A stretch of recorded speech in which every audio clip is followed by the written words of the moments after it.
दो बच्चे हैं मेरे छोटे छोटे और मैं रोड पे बैठी हूँ, किराए के मकान से रह रही हूँ। मैं सच में सुसाइड कर लूंगी। और मेरे बच्चों को भी 2 बच्चे।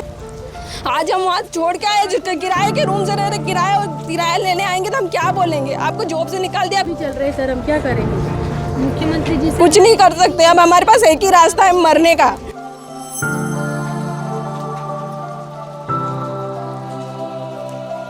देश की 124 एएनएम पहुंची जेपी अस्पताल, लगाई न्याय की गुहार। मध्य प्रदेश की 124 महिला बहुउद्देशीय स्वास्थ्य कार्यकर्ताओं के साथ प्रदेश की समस्त याचिकाकर्ता भोपाल के जेपी अस्पताल परिसर में उपस्थित होकर एकत्रित हुई। स्वास्थ्य विभाग के तहत मेरठ से चयनित महिला बहुउद्देशीय स्वास्थ्य कार्यकर्ताओं एएनएम की नियमित नियुक्ति निरस्तीकरण आदेश को निरस्त कर जबलपुर न्यायालय के अंतिम निर्णय आने तक यथावत रखने के संबंध में उन्होंने अधिकारियों को सौंपा आवेदन। एएनएम महिलाओं का कहना है कि माननीय मध्य प्रदेश उच्च न्यायालय ने दिनांक 5 अप्रैल 2024 एवं दिनांक 5/11/2024 को एक अंतरिम आदेश के परिपालन में राज्य को निर्देशित किया था कि वह माननीय न्यायालय के समक्ष की कार्यवाही की लंबितता के दौरान महिला बहुउद्देशीय स्वास्थ्य कार्यकर्ताओं एएनएम के 1 लाख पदों पर नियुक्ति प्रदान करे, जो कि रिट के अंतिम परिणाम के अधीन है। उक्त निर्देशों के परिपालन में भर्ती प्रक्रिया के नियम अनुसार मेरिट में आई उन सभी अभ्यर्थियों जो कि शासकीय नर्सिंग कॉलेज में डिप्लोमाधारी भी हो को विभाग प्रमुख की ओर से नियुक्तियां प्रदान भी की गई। दिनांक 9 अप्रैल 2025 को विभाग द्वारा संदर्भित पत्रानुसार श्री क्षेत्रीय संचालक महोदय संभाग इंदौर एवं समस्त मुख्य चिकित्सा एवं स्वास्थ्य अधिकारी महोदय को एक ऐतिहासिक आदेश प्रसारित किए गए कि दिनांक 16 दिसंबर 2024 के आदेश के परिप्रेक्ष्य में बिना किसी पूर्व सूचना के नौकरी से उन्हें हटा दिया गया। जबकि श्रम विभाग के कानून में यह स्पष्ट है कि यदि 90 दिवस अपने शासकीय अशासकीय संस्थान में कार्य कर लिया हो तो किसी को भी कानूनी अधिकार नहीं बनता कि उसे सीधे नौकरी से निकाला जाए। न्याय की गुहार लगाने हेतु दिनांक 24 अप्रैल 2025 को प्रदेश की समस्त 124 महिला बहुउद्देशीय स्वास्थ्यकर्ताओं के साथ साथ प्रदेश की हम समस्त याचिकाकर्ता भोपाल के जेपी अस्पताल परिसर में उपस्थित होकर यह निवेदन करती हैं कि नौकरी से निकाली गई समस्त 124 एएनएम बहनों को न्यायालय के अंतिम निर्णय आने तक इनकी नियुक्तियों को यथावत रखा जाए एवं नियमित नियुक्ति निरस्तीकरण के आदेश को निरस्त किया जाए। नौकरी पर वापस रखे जाने हेतु निवेदन प्रार्थनीय। एएनएम यह भी बोले कि निष्कासित महिला बहुउद्देशीय स्वास्थ्य कार्यकर्ताओं जो कि एनएचएम के संविदा की नौकरी पिछले 10 से 15 सालों से कर रही हैं को छोड़कर नियमित नियुक्ति प्राप्त हुई थी, जिसे अब नौकरी के 6 से 7 माह पश्चात हमसे छीन ली गई है। यदि उक्त मांग नहीं मानी जाती है तो हमारे द्वारा उग्र आंदोलन किया जाएगा जब तक हमारी एएनएम बहनों को नौकरी में वापस नहीं लिया जाता। नौकरी से निकाली गई कुल 124 अभ्यर्थियों को न्यायालय के अंतिम निर्णय आने तक यथावत रखा जाए, नहीं तो हमारे पास इच्छा मृत्यु के अलावा कोई भी विकल्प नहीं रह जाता, अतः हमको इच्छा मृत्यु दी जाए। आप सभी से निवेदन है, कृपया वीडियो को लाइक करें, कमेंट करें, शेयर करें व हमारे चैनल को सब्सक्राइब अवश्य करें। धन्यवाद। संचालनालय स्वास्थ्य सेवाओं के लोक स्वास्थ्य एवं चिकित्सा विभाग में आप आई हैं, क्या कारण रहा? आप लोग कहाँ से आई हैं? कृपया अपना परिचय दें, तो यहाँ भोपाल आने का उद्देश्य बताएं जेपी अस्पताल पर। जी नमस्कार, मैं खरगोन जिले से आई हूँ। मैं आयोग की ओर से आई हूँ, राष्ट्रीय मानवाधिकार न्याय आयोग की मैं प्रांत इंचार्ज हूँ। और ये मेरे साथ जो आई हैं अन्यत्र जिलों से और साथ ही खरगोन जिले से लगभग 124 महिला बहुउद्देशीय स्वास्थ्य कार्यकर्ताएं हैं। शासन और प्रशासन की इतनी बर्बरता। आप इनमें नहीं हैं स्वास्थ्य कार्यकर्ता? आप भी? जी मैं नहीं हूँ। ग्रुप 5 के तहत सन 2022-23 में एक वैकेंसी जारी हुई थी। चूँकि व्यापम ने उसमें रूल बुक में 3 नए नियम बना दिए थे। उन 3 नियमों के तहत हमारी जो अभ्यर्थी है पात्रता नहीं रखती थी, जिसके तहत हम लोगों ने न्यायालय की शरण ली और 3 याचिकाएं लगाई। 3 याचिकाएं लगाने के पश्चात हमको माननीय न्यायालय के आदेश अनुसार व्यापम में भर्ती परीक्षा में बैठने की पात्रता दी गई। भर्ती परीक्षाएं देने के बावजूद भी हमारी एएनएम बहनें मेरिट में आने के बावजूद भी इनको आज 124 मेरिट अभ्यर्थियों को नौकरी से निकाला गया है। माननीय स्वास्थ्य आयुक्त महोदय की ये सरासर मनमानी है। चूँकि वर्तमान में हमारा जो प्रकरण है न्यायालय के अधीन है, ना तो 1 माह पूर्व सूचना दी गई है और ना ही न्यायालय के अंतिम निर्णय आने तक इनकी नियुक्तियों को यथावत रखा गया है। आज हमारी एक ही मांग है, इनको बेरोजगार कर दिया गया है, नौकरी से हटा दिया गया है। ये लगभग पिछले 10 से 20 वर्षों से संविदा पर कार्य कर रही थी। चूँकि अब सहर्ष इनको नियमित नियुक्तियाँ मिली, न इन्होंने कभी सोचा था, न इन्होंने कभी कल्पना की थी, न हमने कभी सोचा था कि इतिहास में हमारे साथ ये दुर्घटना भी होगी।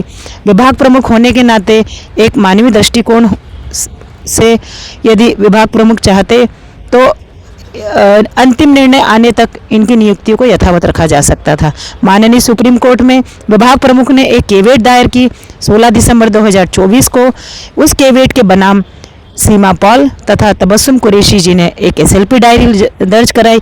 उसके तहत माननीय सुप्रीम कोर्ट ने एक निर्णय पारित किया कि अंतरिम आदेश के तहत नियुक्तियां क्या होती हैं, इनको अंतिम निर्णय दे के तत्काल 1 माह के भीतर सभी अभ्यर्थियों को नियमित नियुक्तियां प्रदान की जाए। किंतु विभाग प्रमुख ने ठीक इसके विपरीत अपना पल्ला झाड़ा और बिना किसी पूर्व सूचना के, या तो हमारी मांग ये है कि या तो हमको नियुक्तियां देनी नहीं थी या तो हमको नौकरी पे रखना नहीं था। हमको नौकरी से क्यों हटाया उसका कारण बताइए, और वर्तमान में हमारा केस लंबित है तो अंतिम निर्णय आने तक हमको हमारी नियुक्ति को यथावत रखा जाना चाहिए था। अतः शासन प्रशासन से हम यही मांग करते हैं कि या तो हमारी नौकरी से हमको बहाल किया जाए या फिर इच्छा मृत्यु दी जाए। यदि आपको नियुक्ति नहीं दी जाती है तो अब आपका अगला कदम क्या होगा? अब अगर नियुक्ति नहीं दी जाती तो हमारे परिवार को हम कैसे चलाएंगे? अब क्या करें हम? या तो हम यहीं पे धरना दें या हमें या तो हमें इच्छा मृत्यु की इजाज़त दे दी जाए। हमारा परिवार लोन चल रहे, बच्चे हैं, कैसे चलाए? 15 साल से तो हम संविदा में कर रहे थे, अब 40 साल की उम्र हो चुकी है, अब हम दूसरी सर्विस भी नहीं कर सकते। अब क्या करें? मुख्यमंत्री जी से आप क्या कहना चाहेंगे? मुख्यमंत्री जी से मैं यही कहना चाहूँगी कि अगर हमको वापस नियमित जॉब नहीं दी गई तो मैं मेरे बच्चों के साथ स्वयं सुसाइड कर लूँगी और बच्चों को भी सुसाइड, मुख्यमंत्री और पूरे सिस्टम की रहेगी। मैं सब के नाम से लिखूँगी क्योंकि मैं बहुत घर से वीक हूँ और मैं बहुत कैसे बना रही हूँ। मैं सच में कह रही हूँ, जिस दिन मेरे हाथ में आदेश दिया गया कि तुमको कार्य से निरस्त किया जाता है, उसी दिन मैंने सोच लिया कि अभी मेरे बच्चों 2 बच्चे हैं मेरे छोटे छोटे और मैं रोड पे बैठी हूँ, किराए के मकान से रह रही हूँ, मैं सच में सुसाइड कर लूँगी। और मेरे बच्चों को भी 2 बच्चे हैं मेरे छोटे छोटे।